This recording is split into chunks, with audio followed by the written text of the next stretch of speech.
Assalamualaikum warahmatullahi wabarakatuh. Salam bahagia dan salam sejahtera. Terima kasih kepada anda kerana memilih untuk bersama kami kepada pagi ini. Anda sedang mengikuti Forum Ma'al Hijrah secara langsung dari Studio Kemara TV, Sekolah Kebangsaan Datuk Wan Kemara, Changlun, Kedah pada hari ini 20 Ogos 2021 bersamaan 11 Muharram 1443 Hijrah. Bersama dengan kita pada pagi ini iaitu 3 panelis kita. Tidak asing lagi, saya perkenalkan panelis yang pertama yang berbahagia Ustaz Haji Abdul Razak bin Mahamud. Beliau merupakan guru penolong kanan hal ehwal murid dan juga guru pendidikan Islam Sekolah Kebangsaan Datuk Wan Kemara. Selamat datang Ustaz. Kemudian seterusnya kita bagi kepada panelis kita yang kedua yang berbahagia Ustaz Nuruddin bin Ahmad, merupakan seorang guru pendidikan Islam Sekolah Kebangsaan Datuk Wan Kemara. Selamat datang Ustaz. Kemudian panelis kita yang ketiga iaitu panelis jemputan kita yang berbahagia Tuan Zainul Abidin bin Muhammad, merupakan yang dipertua PIBG, Persatuan Ibu Bapa dan Guru Sekolah Kebangsaan Datuk Wan Kemara, juga pengerusi PIBG Persatuan Ibu Bapa dan Guru Daerah Kubang Pasu. Kemudian telah mendapat focal person peringkat kebangsaan. Selamat datang Tuan. Baik Ustaz, apabila tibanya awal Muharram ini ada 3 perkara ataupun peristiwa yang pastinya kita akan ingat. Iaitu yang pertama tahun baru, iaitu tahun baru dalam kalender Islam 1 Muharram. Baiklah. Bila kita melihat pada 1 Muharram ini, biasanya kita akan mendengar di corong-corong radio, di media TV, masjid, mengenai doa akhir tahun dan juga awal tahun, bacaan Yasin dan sebagainya.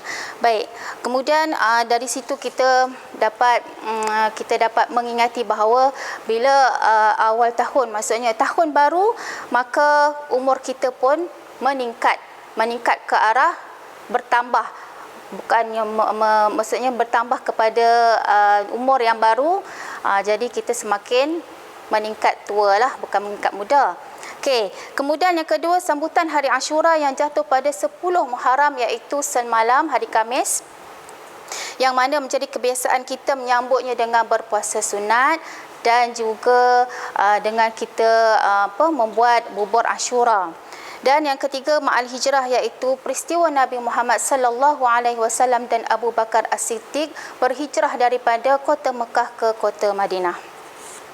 Baik, Ustaz Abdul Razak, saya pernah membaca dan mendengar bahawa peristiwa hijrah yang melibatkan Nabi ini bukanlah berlaku pada tarikh 1 Muharram.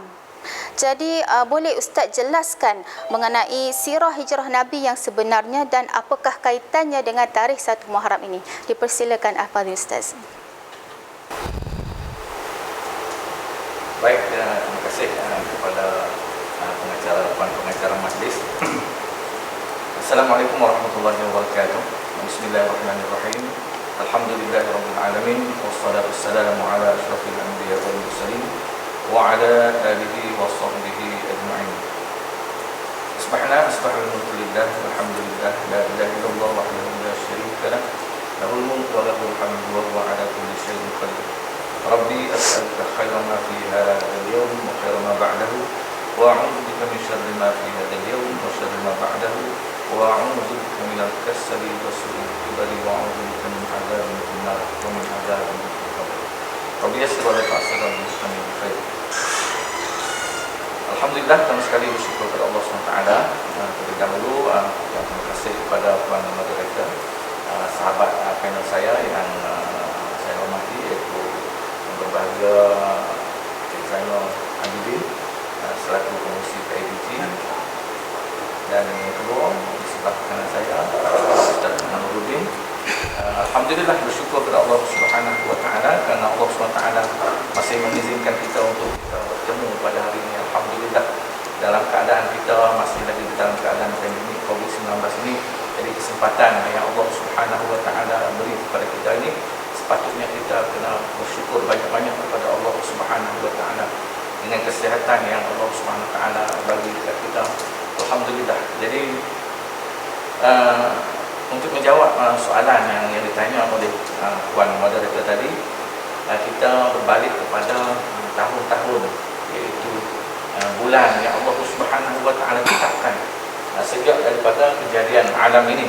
Bagaimana firman Allah Subhanahu wa taala dalam surah At-Taubah, A'udzubillahi minasyaitonir rajim. Inna 'iddatash shuhuri 'indallahi 12 syahran fi kitabillah yawma khalaqas samawati wal arda minha arba'atun hurum. Baik. Yang bermaksud sungguhnya bulan di sisi Allah Subhanahu wa taala iaitu 12 bulan yang telah ditetapkan di dalam kitab Allah Subhanahu wa taala sewaktu Allah Subhanahu wa taala menjadikan alam ini, menjadikan langit dan bumi ini. Jadi telah ditetapkan 12 bulan. Yang pertama yang sebagaimana kita tahu, bulan Muharram dimulai dengan bulan Muharram, Safar, Rabiul Awal hinggalah kepada Zulhijjah yang paling akhir. Jadi kita sekarang ini berada di dalam bulan Muharram. Baik, berkaitan dengan hijrah Nabi sallallahu alaihi wasallam, disebutkan di dalam tarikh, ada kata tarikh, bukan satu Muharram Nabi berhijrah. Ya betul. Penghijrahan Nabi sallallahu alaihi wasallam bukan daripada tarikh satu Muharram. Disebut oleh Syekh Ramadan Al-Buti menyebut bahawa tarikh bulan Safar, bulan Safar, dan ada satu lagi pendapat yang disebut oleh Syekh Sofi Al-Mubarakfuri di dalam kitab dia, sebut kata bulan Rabiul Awal. Jadi tarikh ini di dalam bulan Safar ataupun di dalam bulan Rabiul Awal. Dan Nabi sampai di Madinah pada lebih kurang 12 Rabiul Awal. Jadi makan masa perjalanan itu agak lama. Penghijrahan Nabi daripada Madinah ini ke Mekah ini, kalau sekarang kita pergi ke Madinah, nak pergi ke Mekah mengambil masa dalam 6 atau 7 jam. Tapi perjalanan Nabi bukan mengendarai bas ataupun sebagaimana yang kita ada sekarang. Jadi makan masa yang lama dan melalui jalan-jalan yang sukar.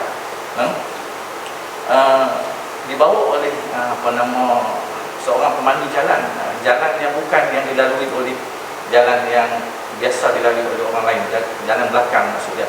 Jadi sukarlah, jadi itu sebab perjalanan yang jauh sukar menuntut kepada satu kesabaran yang sangat tinggi. Berbalik kepada permulaan penghijrahan Nabi sallallahu alaihi wasallam, dari cerita tadi tentang tarikh apa semua. Jadi hijrah Nabi sallallahu alaihi wasallam ini ditetapkan, diambil oleh Sayyidina Umar Al-Khattab untuk menetapkan tahun-tahun yang berlaku. Contoh tahun bulan Muharram ini tahun bila. Jadi berlakulah perbincangan apa semua, jadi ditetapkan bahawa kalender Islam ini kita tetap pada penghijrahan Nabi sallallahu alaihi wasallam. Baik, jadi saya nak balik sikit kepada peristiwa ini, peristiwa hijrah Nabi yang sangat penting ini dalam kalender kehidupan umat Islam. Kenapa? Kerana ketabahan, kesukaran bagi Nabi sallallahu alaihi wasallam untuk mencapai kepada kejayaan. Untuk mencapai kejayaan ini kena lalui sesuatu yang sukar. Daripada taat kepada perintah Allah Subhanahu wa taala, yang pertama, bagaimana Nabi sallallahu alaihi wasallam menggerakkan sahabat-sahabat Nabi supaya boleh turut sama berserta bersama-sama dengan Nabi sallallahu alaihi wasallam berhijrah untuk mengumpul kekuatan, membina kekuatan umat. Dan selepas itu Nabi dan para sahabat menemui atau mendapat satu kejayaan yang besar, iaitu mengislamkan ramai penduduk dunia, dan Islam tersebar ke seluruh dunia bermula daripada peristiwa hijrah ini. Baik, sebelum Nabi berhijrah, ada peristiwa yang menyebabkan berlakunya peristiwa hijrah ini. Yang pertama, kita lihat bahawa masyarakat pada waktu itu tidak dapat menerima baginda Nabi sallallahu alaihi wasallam. Mereka menggelarkan Nabi sallallahu alaihi wasallam seorang ahli sihir. Mereka menggelarkan Nabi seorang gila kerana Nabi menyampaikan dakwah, Nabi menyampaikan seruan Islam supaya mereka tauhid dan taat kepada Allah Subhanahu wa taala. Jadi pihak kafir Quraisy tidak dapat menerima. Yang menerima surat Nabi ialah mereka yang terdiri daripada masyarakat yang rendah kehidupan mereka. Para bangsawan atau orang-orang yang terdiri daripada orang kaya-kaya, bangsawan, mereka tidak menerima dakwah Nabi sallallahu alaihi wasallam. ancaman-ancaman inilah yang menyebabkan Nabi Allah Subhanahu Wa Taala perintahkan supaya membawa diri, maksudnya berundur, mengumpul kekuatan dan akan kembali untuk mencapai kejayaan yang sangat besar. Jadi saya rasa sekadar itu dahulu untuk round yang pertama ini. InsyaAllah kita akan sambung selepas ini. Sekian, terima kasih. Terima kasih Al-Fadhil Ustaz Abdul Razak, penjelasan yang sungguh mantap. Baik, sebagaimana yang Ustaz kata tadi, iaitu apabila kita nak mencapai kejayaan, kita perlu melalui jalan-jalan yang sukar. Kita perlukan pengorbanan dan juga kesabaran untuk mencapai kejayaan. Baik, kita beralih pula kepada Ustaz Nuruddin. Baik, manhaj Rabbani Ummah Berkualiti telah diangkat sebagai tema Ma'al Hijrah kita pada tahun ini. Mungkin yang berbahagia Ustaz Nuruddin boleh jelaskan kepada para penonton secara ringkas definisi manhaj Rabbani Ummah Berkualiti ini. Dipersilakan Ustaz. Tolong kanan, ahli-ahli jawatankuasa Forum Ma'al Hijrah, guru-guru, seterusnya murid-murid SK Datuk An Kemara yang saya kasihi sekalian. Alhamdulillah. Assalamualaikum warahmatullahi wabarakatuh. Alhamdulillah, pada hari yang berbahagia ini kita sama-sama dapat berada dalam Forum Ma'al Hijrah bagi tahun 1443 Hijri. Semoga kita sama-sama mendapat rahmat dan hidayah daripada Allah Subhanahu Wa Taala.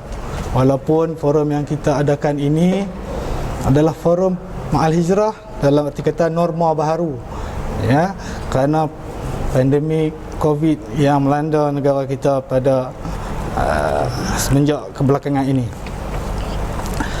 Baik, seperti yang kita semua maklum bahawa tema Ma'al Hijrah kita pada tahun ini ialah manhaj Rabbani Ummah Berkualiti, iaitu satu gagasan yang besar yang merangkumi seluruh aspek kehidupan kita sebagai manusia. Manhaj Rabbani ini adalah dua kalimah daripada kalimah bahasa Arab, ya. Manhaj satu kalimah, Rabbani satu kalimah. Manhaj ini dalam kamus bahasa Arab disebut sebagai at-tariqul wadih, iaitu jalan yang terang atau jalan yang nyata. Seperti mana firman Allah Subhanahu Wa Taala, likullin ja'alna minkum syir'atan wa minhaja. Yang maksud bagi tiap-tiap umat yang ada di antara kamu, kami jadikan, iaitu tetapkan suatu syariat dan jalan agama yang wajib kita ikuti. Jadi bolehlah kita faham bahawa manhaj bermaksud sesuatu kaedah atau cara ataupun sistem yang kita gunakan untuk mencapai matlamat kita. Jadi dalam bidang pendidikan ini, contoh yang terdekat manhaj ini adalah kurikulum, ya, kurikulum yang kita gunakan untuk mencapai matlamat kita. Matlamat kita apa? Untuk menjayakan falsafah pendidikan kebangsaan itu. Baik, manakala Rabbani pula bermaksud yang berpaksikan ketuhanan. Bermaksikan ketuhanan ini bermaksud segala tingkah laku kita ataupun cara hidup kita adalah kerana keredaan Allah Subhanahu Wa Taala semata-mata, ya, bukan dari aspek ibadah sahaja, tetapi merangkumi seluruh aspek kehidupan, dari segi ekonomi, dari segi sosial, dari segi politik. Semua yang kita lakukan semata-mata matlamat kita untuk mencapai mardatillah, iaitu keredaan Allah Subhanahu Wa Taala.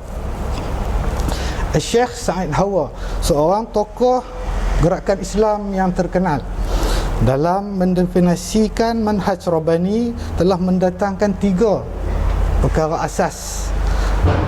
Untuk menjayakan manhaj Rabbani ini, beliau membawakan 3 perkara yang perlu ada dalam menjayakan manhaj Rabbani ini, iaitu disebutkan sebagai saqafah, keilmuan. Yang kedua, pembinaan kerohanian. Dan yang ketiganya, tugasan dakwah yang dilakukan untuk menjayakan ataupun menegakkan manhaj Rabbani ini. Ya, jika kita lihat 3 elemen yang ditunjukkan ini oleh Syekh Said Hawa ini, salah satunya amat berkait rapat dalam bidang pendidikan, iaitu keilmuan. Oleh itu, para guru, khususnya guru di sekolah Datuk Angkemara ini, semestinya terlibat secara langsung dalam menjayakan manhaj Rabbani ini. Ya, di antara 3 elemen yang penting ini, kita lihat bahawa ilmu itu merupakan satu perkara yang penting.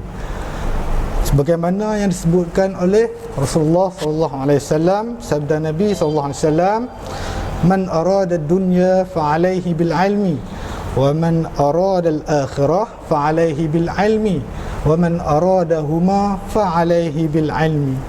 Yang maksud, siapa yang nak kepada dunia kena berilmu, siapa yang nak kepada akhirat kena ada ilmu, dan siapa yang nak kedua-duanya, iaitu dunia pun nak, akhirat pun nak, kena berilmu. Jadi kita kena yakin bahawa ilmu itu merupakan satu elemen yang paling penting, ya, yang seperti mana yang telah disabdakan oleh Rasulullah sallallahu alaihi wasallam itu. Jadi sekadar itu sahaja untuk persingan pertama ini. Saya serahkan kembali kepada Puan Moderator.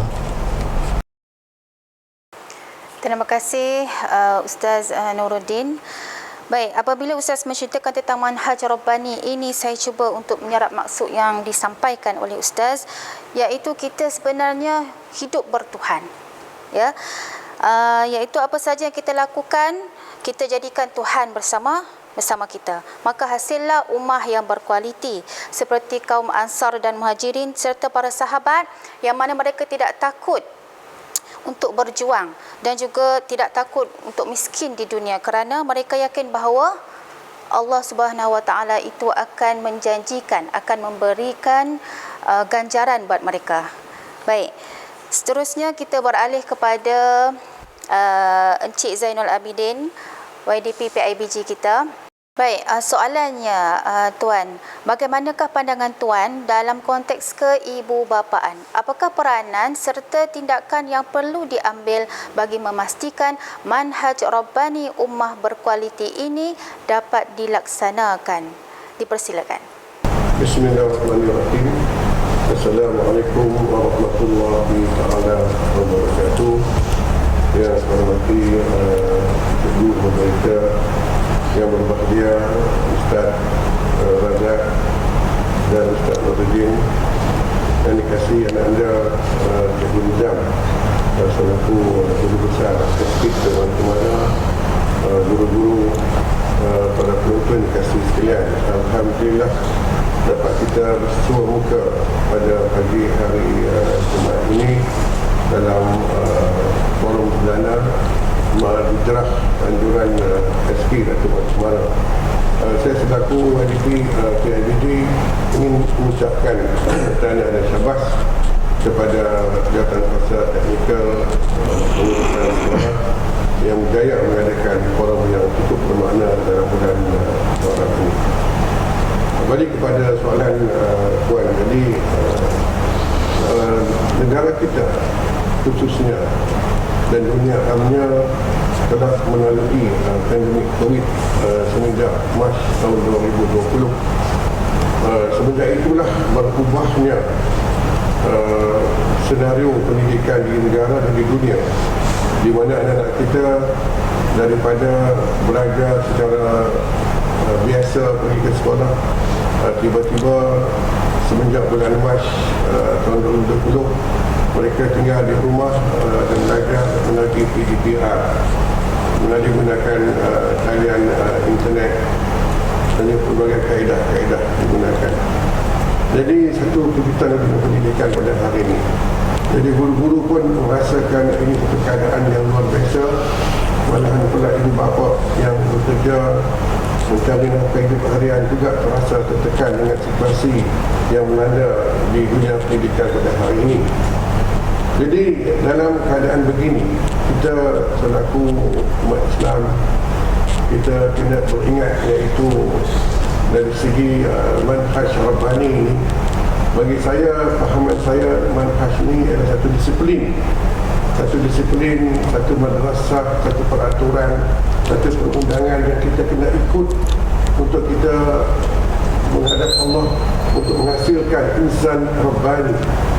Jadi bermaksud dalam ciri-ciri Islam kita ini dalam keadaan darurat begini, kita perlu menghayati manhaj, iaitu disiplin diri kita, peraturan kita.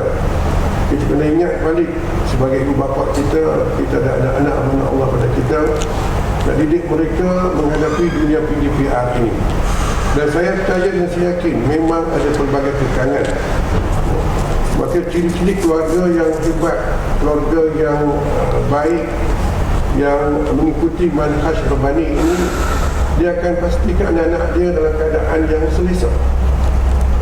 Ibu dan ayah yang kasih sayangnya pada anak-anak akan memberikan masa yang lebih untuk anak-anak. Mungkin sebelum ini anak-anak di rumah ni dihantar ke sekolah di mana guru-guru yang berikan kawalan. Tapi pada masa ini peranan ibu dan ayah mengambil alih di rumah, menjaga anak-anak kita belajar dengan sempurna. Jadi di sini ibu dan ayah pertama kali perlu meluahkan kasih sayang dan penghargaan kepada anak kita, untuk mereka lebih bersemangat. Kemudian kita selaku waris perlu ada komitmen dan iltizam untuk sokong satu sama lain. Sebarang masalah yang timbul, kita tidak perlulah mudah gulana. Kita kena ingat ini kehendak Allah Subhanahu Wa Taala, satu dugaan hidup kita. Kita kena atasi dengan penuh iltizam. Kemudian kita juga perlu mampu melaksanakan komunikasi yang positif dan efektif. Bermaksud hubungan di antara anak-anak kita dengan guru-guru dalam bentuk yang positif dan efektif.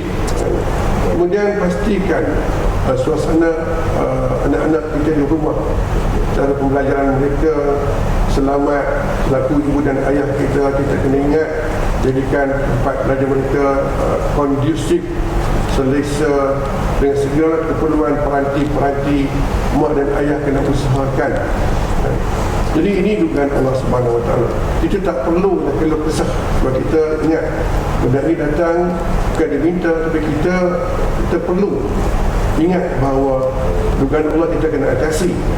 Kemudian juga ada kalanya bila berlaku PDPR di rumah, kita akan rasa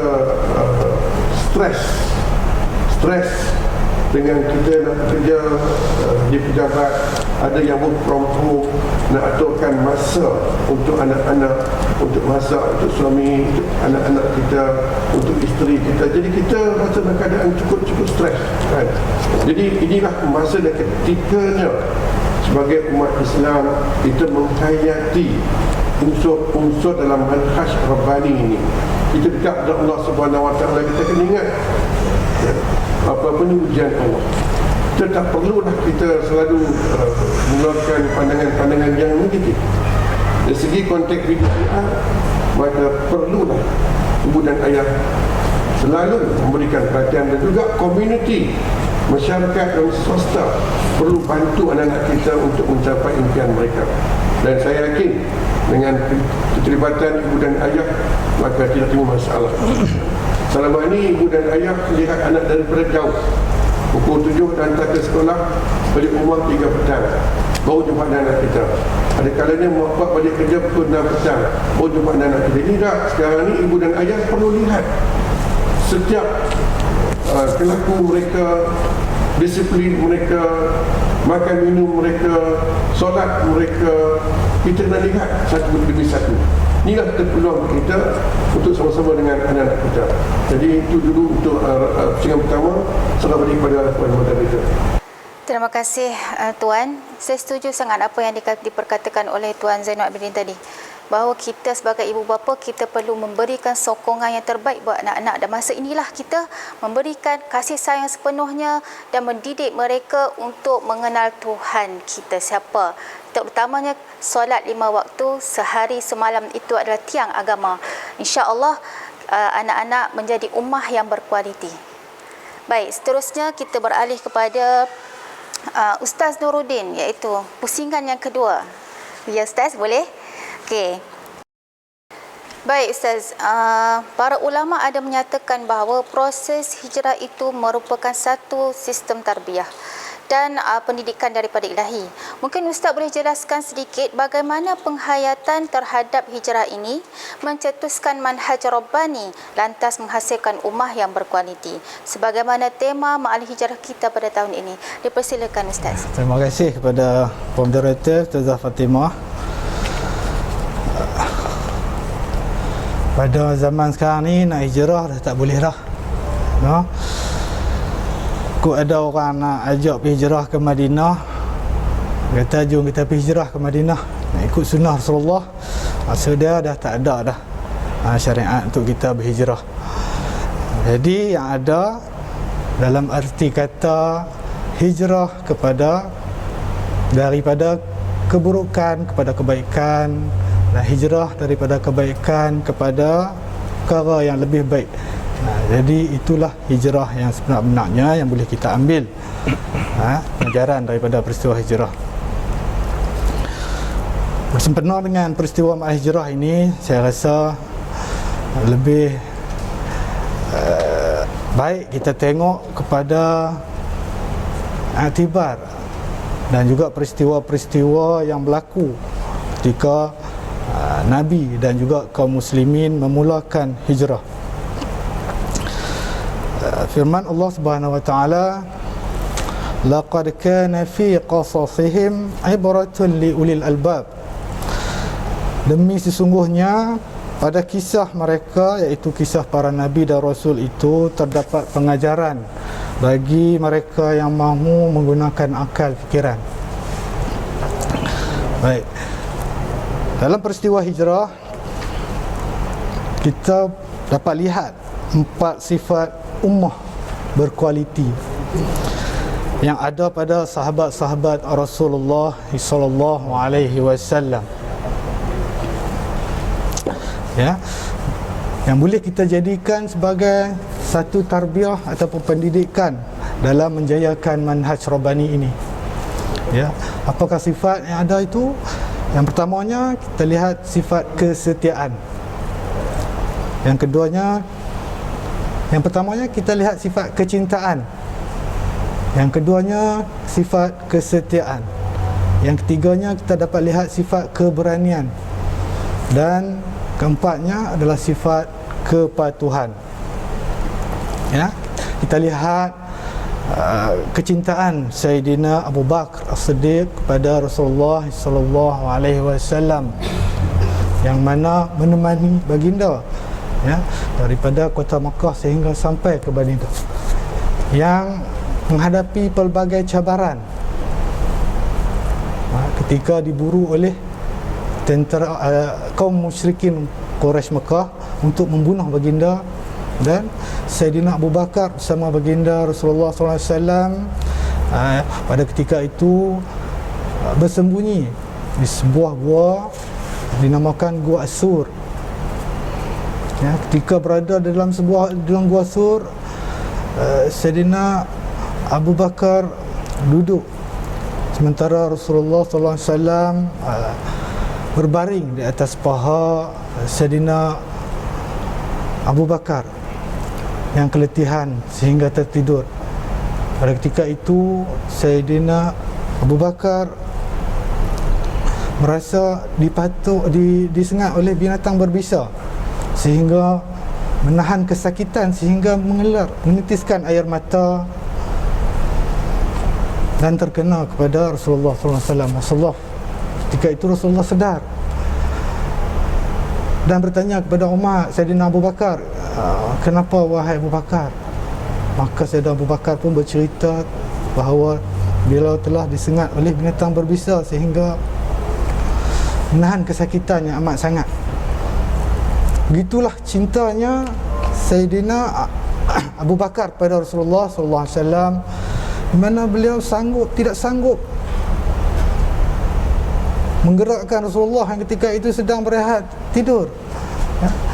Dia sanggup menahan kesakitan, menggadaikan nyawa beliau sendiri untuk kesejahteraan Rasulullah sallallahu alaihi wasallam.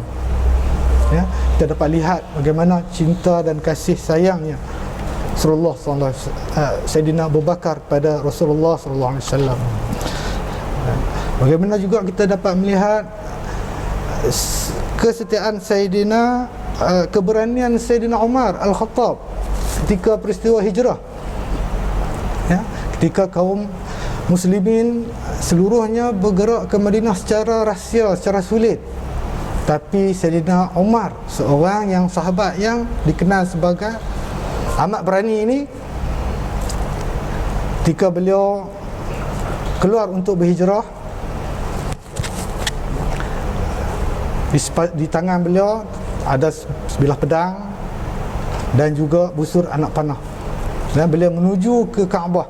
Dan ketika itu di sekitar Kaabah ni ramai tokoh-tokoh Quraisy sedang berada di situ. Apabila sampai di depan Kaabah, Sayyidina Umar tawaf 7 kali mengelilingi Kaabah, kemudian ke makam Ibrahim dan menunaikan solat. Kemudian beliau bangun serta berkata kepada tokoh Quraisy, ya, apa yang beliau kata? Beliau kata, siapa yang nak ibunya tinggal sorangan sebab kematian anak, siapa yang nak jadikan anak dia yatim sebab kematian bapa, siapa yang nak jadikan isteri dia janda sebab kematian suami, marilah kita beradu di sebalik bukit.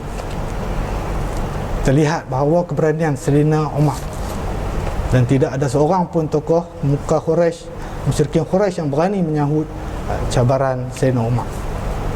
Dan kita dapat melihat juga kesetiaan Sayyidina Ali, ya, di mana pada malam peristiwa hijrah, Sayyidina Ali karramallahu wajhah itu menggantikan baginda Rasulullah sallallahu alaihi wasallam di tempat tidur. Ya, kita semua tahu bahawa rumah baginda pada malam itu telah dikepung oleh musyrikin Quraisy, yang mana mereka memang niat betul-betul nak membunuh baginda pada malam itu. Ya, baginda pada malam itu keluar bersama Sayyidina Abu Bakar, dan yang menggantikan tempat Rasulullah SAW di rumah Rasulullah itu dan di atas katil Rasulullah itu adalah Sayyidina Ali. Ya, begitu setianya Sayyidina Ali berada di situ dan tak lari pun, walaupun dia tahu bahawa musyrikin Quraisy akan membunuh baginda pada malam itu. Dan yang keempat, kita melihat kepatuhan kaum muslimin. Maka untuk menunaikan perintah Allah Subhanahu wa taala supaya berhijrah ke Madinah, ya, mereka patuh kepada arahan Nabi sallallahu alaihi wasallam, sanggup meninggalkan harta benda mereka yang ada di Mekah, sanggup meninggalkan keluarga mereka yang berada di Mekah semata-mata untuk menjalankan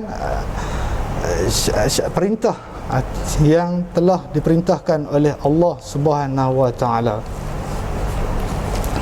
Ya, jadi kita lihatlah 4 sifat yang ada pada sahabat-sahabat Rasulullah ini, dan kita boleh jadikan sebagai pengajaran, ya, untuk melahirkan ummah yang berkualiti, insya-Allah. Ya, untuk melahirkan ummah yang berkualiti ini, bolehlah kita ambil pengajaran, iktibar ataupun pedoman dalam merealisasikan manhaj Rabbani. Jadi saya rasa setakat itu sahaja untuk orang yang terakhir ini. Jadi saya terlebih dahulu saya mohon ampun dan maaf anda terkasar bahasa, tersilap bicara. Jadi sekadar itu. Assalamualaikum warahmatullahi wabarakatuh. Saya serahkan kepada Puan Moderator. Terima kasih Ustaz atas penjelasan yang diberikan. Baik, ummah berkualiti yang Ustaz kata tadi ada 4, iaitu kecintaan, kesetiaan, keberanian dan kepatuhan yang patutnya kita terapkan dalam diri kita sebagai seorang Muslim.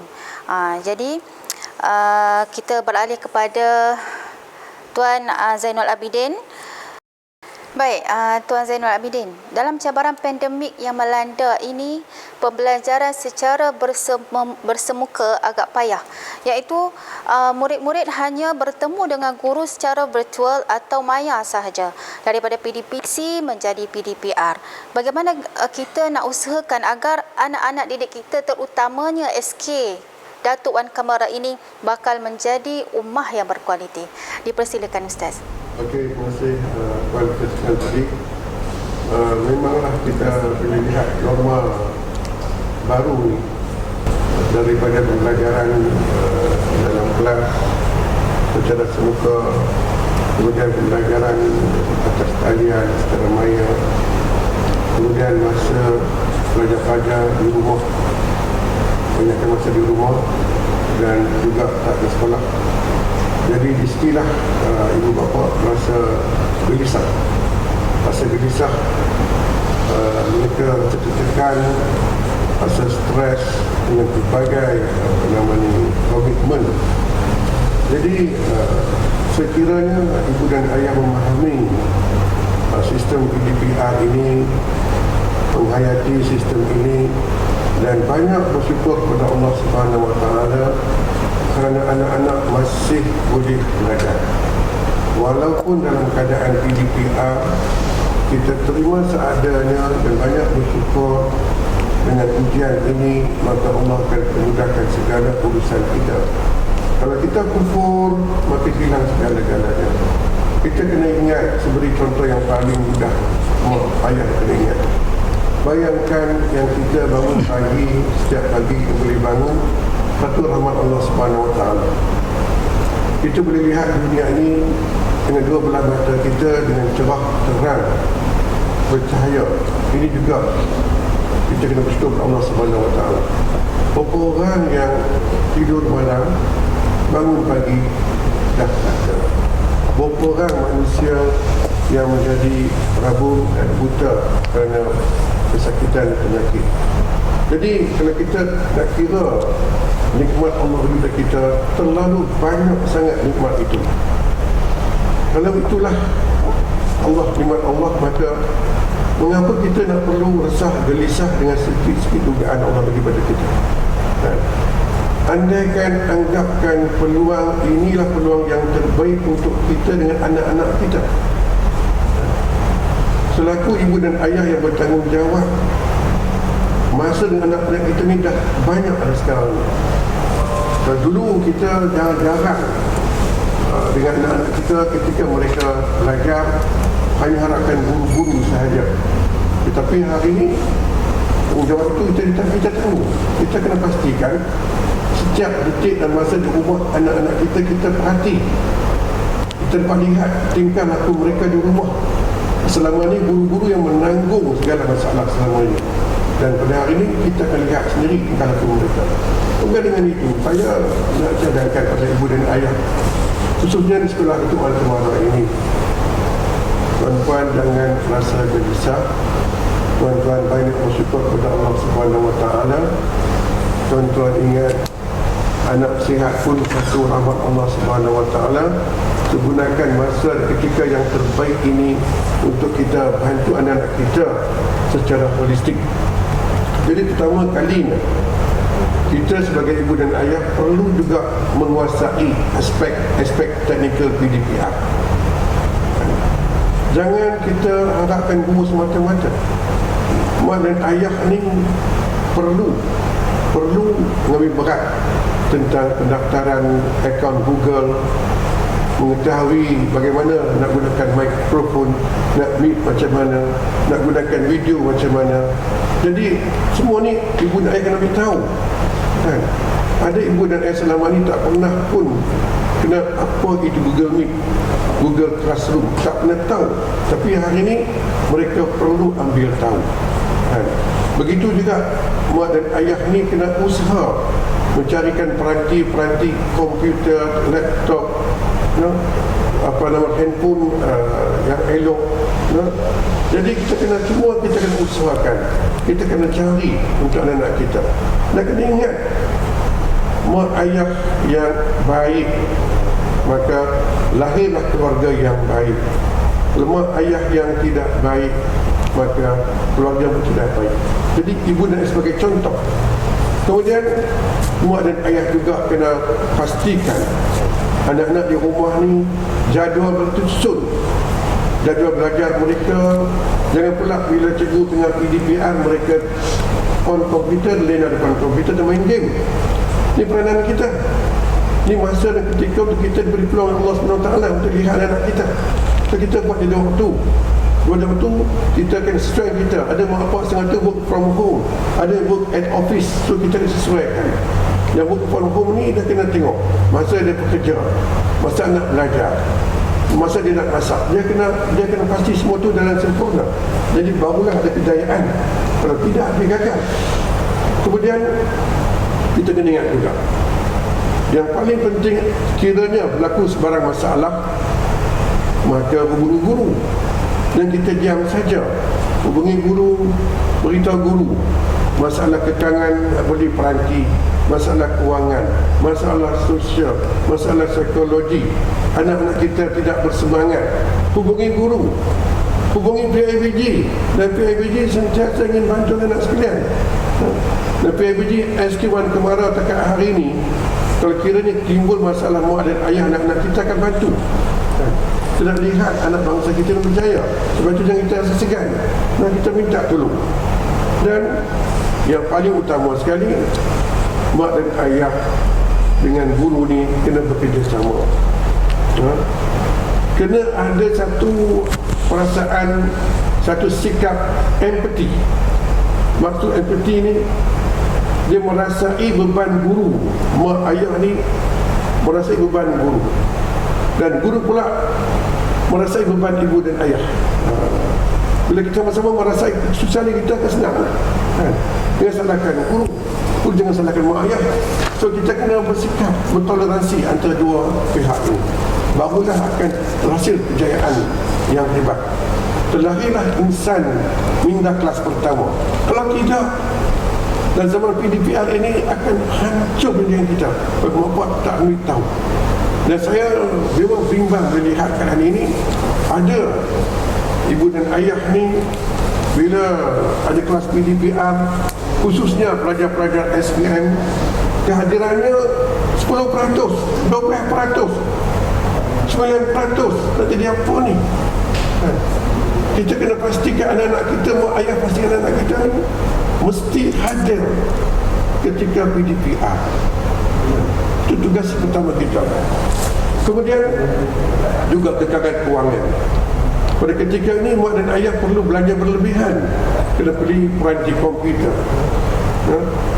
kena ada telefon yang canggih sikit, tablet, kena bayar bil bulanan untuk internet. Inilah belanja berlebihan yang mak bapak kena tanggung. Anak-anak di rumah, kadang-kadang di rumah ni dia buka aircon, dia buka kipas, dia buka TV, jadi elektrik akan bertambah, makan akan bertambah. Semua ayah ni kena carilah sumber kewangan yang cukup untuk bantu mereka. So bajet ini kena ada. Okey. Kemudian ingat lagi, anak-anak kita ni di rumah kita ni mungkin halaman kita luas. Mak ayah pastikan di rumah ni ada satu classroom. Buat classroom yang kecil, bilik yang kecil, ada meja, ada kerusi, dan mak ayah boleh pantau mereka setiap kali masuk saja masa belajar sekolah 8 pagi kan contohnya, masuk dalam bilik itu. Dia ada rehat, time makan dia ada, keluar kedua contohnya. Semua dan ayah kena perhati mereka. Dia semua mini classroom kat rumah kita. Dan mak ayah sebagai guru besar, sebagai ketua di rumah. Ini perkara penting ini. Kemudian kita juga kena ingat adab tata cara, etika kita berkomunikasi guru-guru. Kan? Saya lihat dalam banyak kes mak ayah marah guru. Kan? Cikgu tak bagi kerja cukupnya. Cikgu tak pernah buat ujian bulanan. Cikgu tak sediakan modul. Tak ada. Cikgu tak pernah buat dia betul-betul. Ini semua salah. Sebabnya saya rasa sendirilah. Daripada mengajar face to face dengan PDPR, saya sendiri juga ada kelas-kelas PDPR saya mengajar anak bangsa kita. Saya rasa berat lagi PDPR ini. Kalau face to face itu rasa mudah sikit. Kalau PDPR ini, komitmen dia, tanggungjawab dia adalah amat berat. Sebab pastikan tiap-tiap anak murid kita hadir dalam sesi PDPR. So saya doakanlah untuk hasilkan ummah yang berkualiti ni. Ibu dan ayah juga perlu berkualiti. Jadikan teladan yang baik untuk anak-anak kita. Jangan jadikan PDP sebagai musibah ataupun satu ancaman untuk dunia pendidikan. Dan kita kena ingat, pandemik ini tak akan hilang sebegitu saja. Makan masa yang agak panjang. So kita ibu dan ayah perlulah adaptasikan kepada norma baru ini untuk penjagaan kita. Itulah pandangan saya, dan saya mohon maaf sekiranya ulasan saya, pandangan saya kiranya mengganggu minda para penonton. Saya cakap dari dengan ikhlas, dengan lillahi ta'ala, nak melihat anak bangsa kita dalam keadaan pandemik ini, norma baru ini, tetap mereka unggul, tetap mereka berjaya, dan kita sama-sama hasilkan insan minda kelas pertama. Sekian. Wassalamualaikum warahmatullahi ta'ala wabarakatuh. Terima kasih Tuan Zainal Abidin. Baik, sebenarnya kita sebagai ibu bapa banyak pengorbanan terhadap anak-anak sebenarnya, kan? Jadi sebagai saya, sebagai ibu bapa, para penonton di luar sana sebagai ibu bapa, kita usaha sehabis baik kita untuk anak-anak kita. Sebab apa? Kerana mereka inilah yang akan menjadi generasi yang akan memimpin negara masa akan datang. Andai mereka ini ummah yang berkualiti pada masa sekarang, insya-Allah pada masa akan datang mereka akan menjadi ummah yang berkualiti, negara kita terjamin insya-Allah. Baik, Ustaz Abdul Razak, kalau kita boleh umpamakan warga SK Datuk Wan Kamara ini sebagai satu ummah yang kita kenali sebagai kemarian ummah, bagaimana agaknya dasar manhaj Rabbani itu, iaitu dari segi keilmuan, kerohanian dan aktivisme dapat diimplementasikan di kalangan pentadbir dan guru-guru sekolah ini? Dipersilakan Ustaz. Terima kasih kepada Puan Moderator di atas soalan itu tadi. Bismillahirrahmanirrahim. Alhamdulillahirrabbilalamin. Kita sebagai organisasi sekolah sudah tentunya kita terlibat dengan ramai orang, termasuklah ibu bapa, guru-guru dan juga murid-murid. Jadi alhamdulillah untuk kita menjadikan warga sekolah SK Datuk Wan Kamara ini menjadi suatu ummah, satu masyarakat sekolah yang berkualiti, kita telah pun melakukan, telah menjalankan beberapa aktiviti berkaitan dengan murid-murid, guru-guru dan juga untuk warga sekolah. Jadi alhamdulillah, pertama sekali saya sangat berterima kasihlah kepada Tuan Guru Besar sendiri kerana telah banyak membantu dalam menjalankan aktiviti terutamanya pendidikan Islam, memperkasakan pendidikan Islam, di mana di SK Datuk Wan Kamara dulu sebelum ini kita baca Yasin tiap-tiap hari Khamis. Alhamdulillah kita telah pun tukar, maksudnya kita telah berubah, kita telah berhijrah, maksudnya kepada sesuatu yang kita fikir mungkin akan mendatangkan impak yang lebih kepada anak-anak murid, iaitu kita memulakan persekolahan pada setiap pagi, iaitu pada pukul 7.30 pagi sehingga 7.45 pagi dengan bacaan ayat-ayat suci Al-Quranul Karim daripada surah-surah yang pendek seperti suratul Mulk dan juga surah-surah lain. Ada 3 surah yang kita baca tiap-tiap pagi, diulang-ulang, ditukar dan dipimpin oleh guru-guru sendiri. Jadi alhamdulillah, ini menggambarkan bahawa perubahan kepada sesuatu yang kita inginkan kepada murid-murid, iaitu seandainya murid-murid daripada SK Datuk Ang Kemara ini keluar, nanti mereka sekurang-kurangnya boleh menghafal 3 surah ni. Nah, surah-surah pendek ni, daripada diulang-ulang baca setiap hari, insya-Allah target kita mereka akan hafal. Dia tiap-tiap hari dengar, tiap-tiap hari ulang baca. Jadi murid-murid dikendaki berada dalam kelas pukul 7.45 pagi dan disediakan setiap orang murid. Dan setiap orang murid kita sediakan satu naskah yang mengandungi 3 surah pendek untuk diulang baca pada setiap hari. Jadi alhamdulillah, kesannya kita telah dapat lihat di mana ada murid-murid yang sebelum ni tak kenal surah apa nama Al-Waqi'ah, tak tahu macam mana. Jadi sekarang ni dah boleh surah Ar-Rahman, jadi boleh baca, boleh ikut. Jadi alhamdulillah.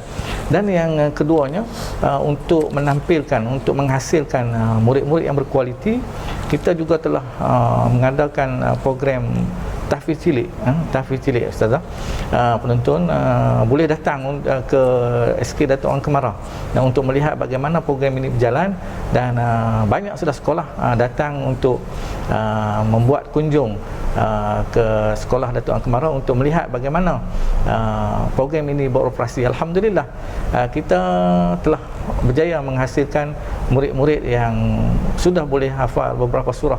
Kita tidaklah sampai kepada sebuah Al-Quran 30 juzuk untuk dihafal, tetapi kita memberi kependedahan kepada murid-murid tentang teknik dan cara untuk menghafal. Jadi sekurang-kurangnya murid-murid keluar daripada SK Datuk Ang Kemara ini boleh menghafal juzuk daripada juzuk yang ke-30, juzuk Ammah.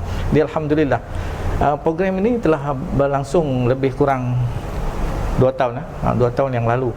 Jadi alhamdulillah, dalam waktu pandemik ni kita tidak dapatlah jalankan, jadi agak inilah, kita akan tunggu insya-Allah ada waktu dan peluang kita nanti kita akan teruskan. Jadi seterusnya untuk menghasilkan murid-murid warga sekolah yang berkualiti, pemilihan pemimpin-pemimpin kecil di SK Datuk Ang Kemara kita tidak buat sewenang-wenangnya. Kita akan mulakan dengan pencalonan daripada murid-murid itu sendiri, dan kita akan temuduga untuk pemimpin kecil di Wang Kemara ni kita ada panel pemilihan untuk ditemuduga dari segi kepetahan bercakap murid, tahap ke ilmu, keilmuan murid itu sendiri, dan juga penampilan diri, karakter murid yang kita nak pilih untuk dijadikan pemimpin, kerana pemimpin kecil di SK Datuk Ang Kemara ni lah yang akan menjadi contoh kepada murid-murid yang lain, dari segi sahsiahnya, dari segi keterampilannya, dari segi pencapaian akademiknya, dan juga dari segi agamanya, pendidikan Islamnya.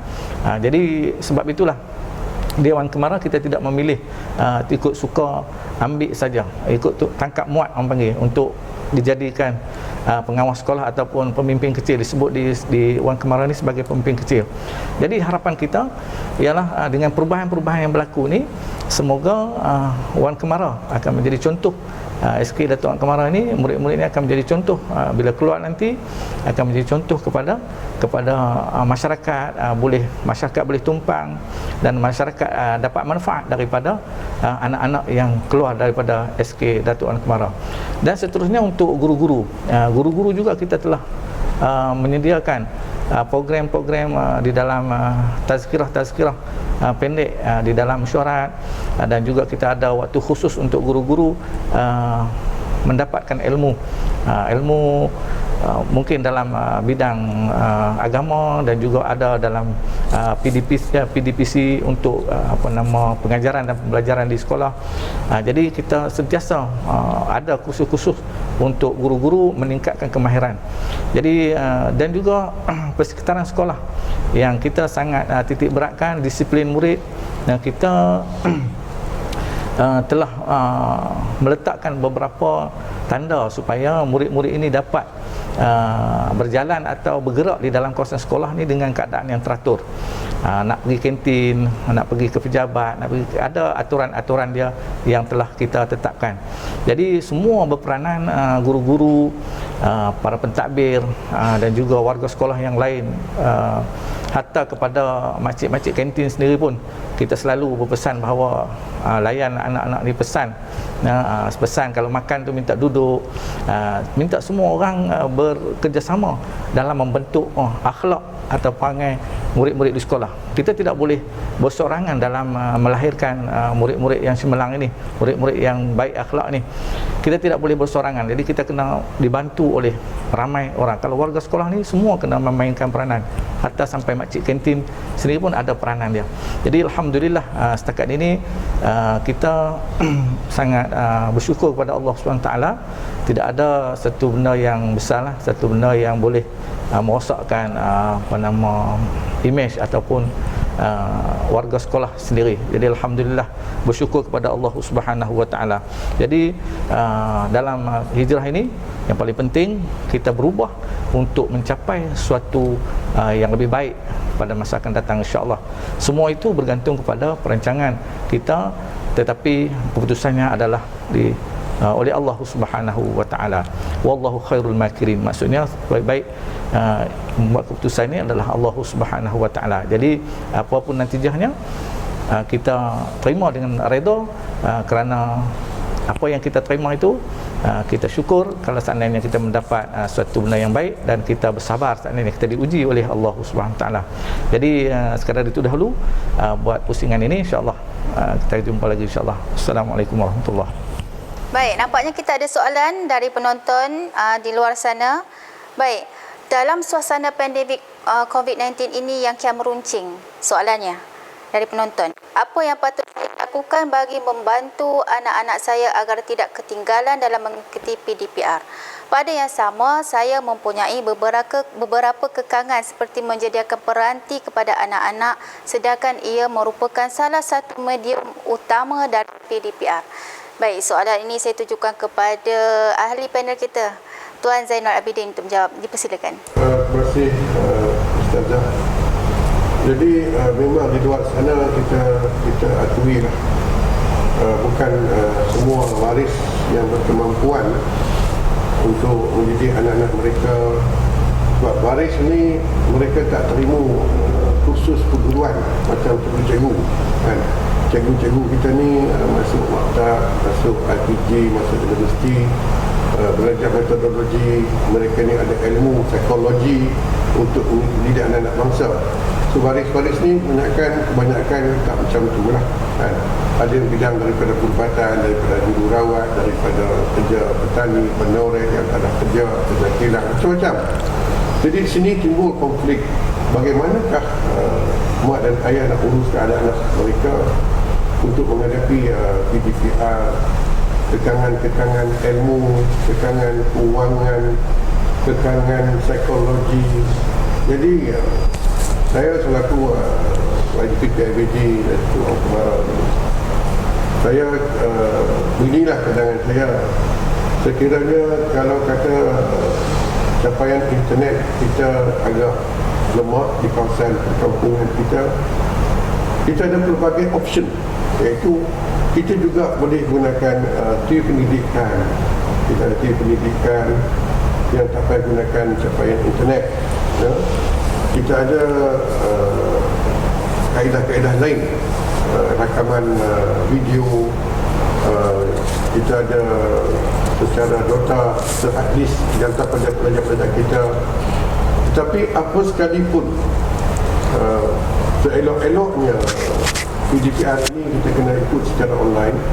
Dan kalau berlaku perkara ni di sekolah Datuk Wan Tengah, saya cadangkan mak dan ayah ni boleh jumpa dengan PIBG. Kita akan usahakan setidak-tidaknya kita buat satu pusat komuniti, ataupun di surau-surau ataupun di perkaran masjid kita boleh masukkan satu talian internet untuk diguna pakai oleh kawasan tersebut. Jadi PIBG sanggup turun padang sekiranya isu ini timbul. Cuma kita minta pihak sekolah kenal pastilah. Sebab apa? PDPR ini saya jangka dia akan berpanjangan. Tak nampak lagi titik nokta, tak nampak lagi lah. Sebab itu kita dah kena usaha. Kemudian dari segi nak sediakan peranti, komputer, tablet, laptop, macam-macam ni lah. Dari segi rancangan kewangan. Kita yakin kebanyakan melayani bawah kumpulan B40, ya. So mereka dah ada tetap perbelanjaan yang mereka kena lakukan untuk pastikan anak mereka setiap hari ada pakaian sesuai, makan minum terurus. Ini pula orang terbelanja tambahan.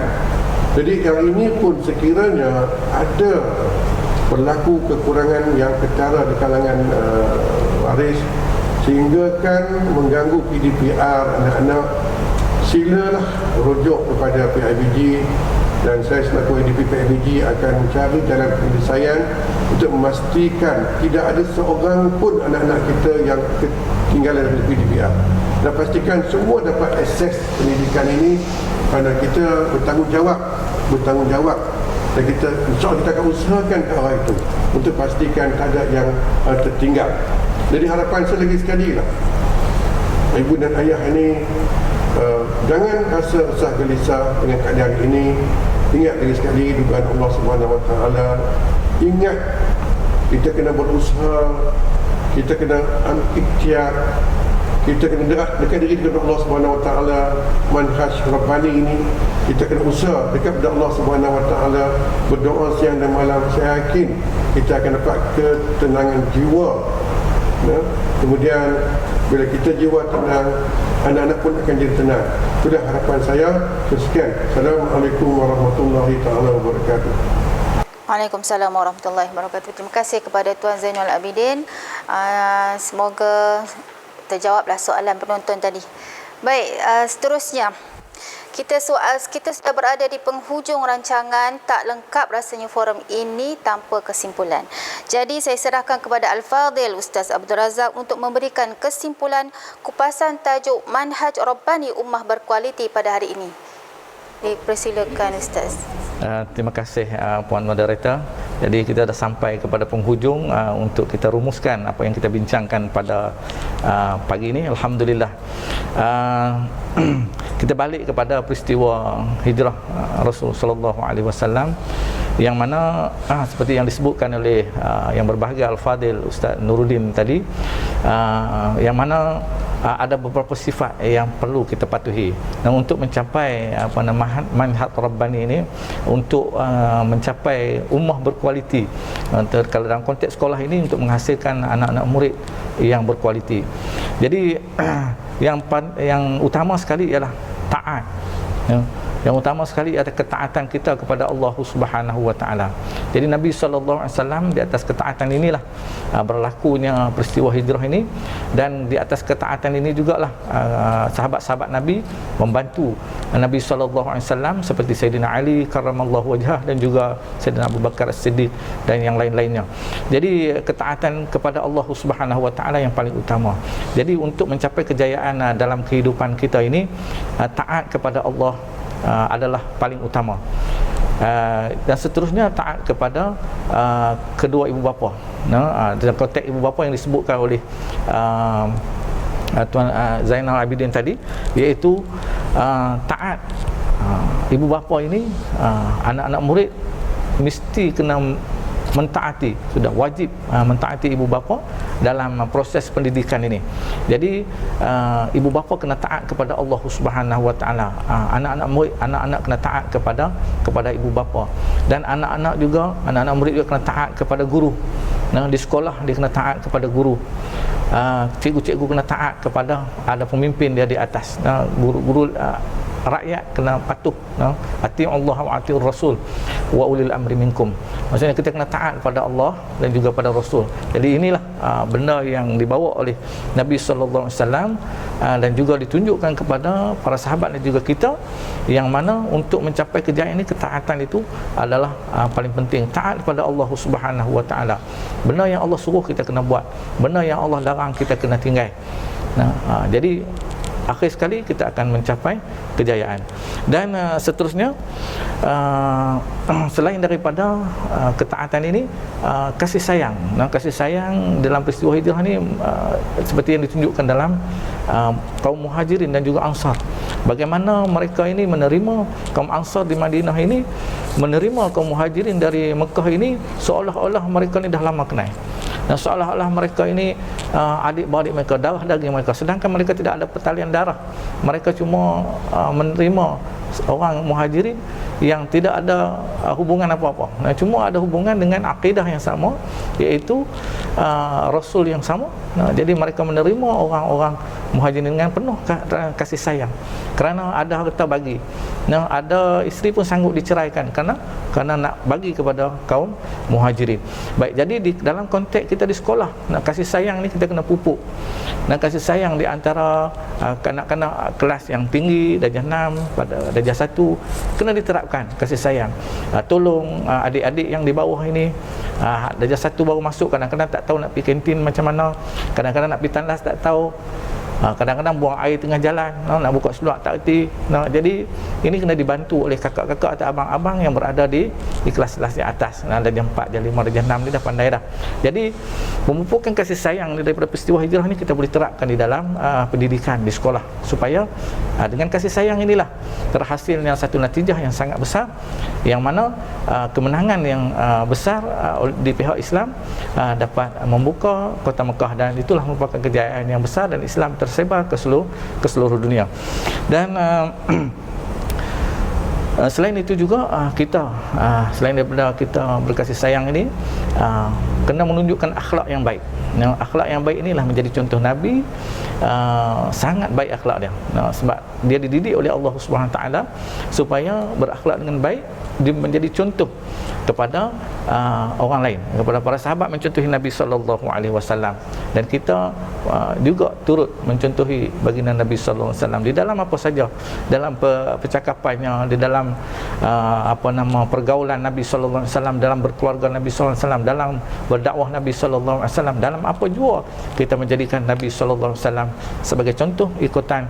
Moga-moga dengan kita mengikut dan taat kepada Nabi sallallahu alaihi wasallam, taat kepada Allah Subhanahu taala, taat kepada ibu bapa, taat kepada para pemimpin kita yang baik, insya-Allah Allah Subhanahu taala akan memberi satu natijah ataupun satu keputusan yang baik untuk kita di dunia ini dan juga di akhirat nanti. Jadi sekadar itu dahulu apa yang baik daripada Allah Subhanahu taala, yang lemah yang silap itu daripada kelemahan dan kesilapan dari saya sendiri.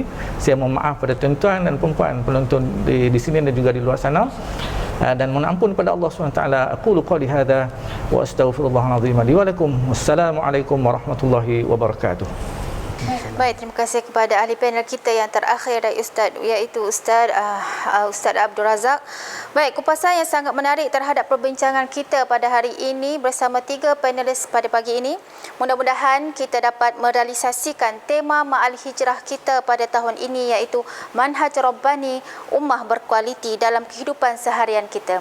Baik, dengan ini saya akhiri forum Ma'al Hijrah kita pada pagi ini dengan wabillahi taufiq wal hidayah. Wassalamualaikum warahmatullahi wabarakatuh.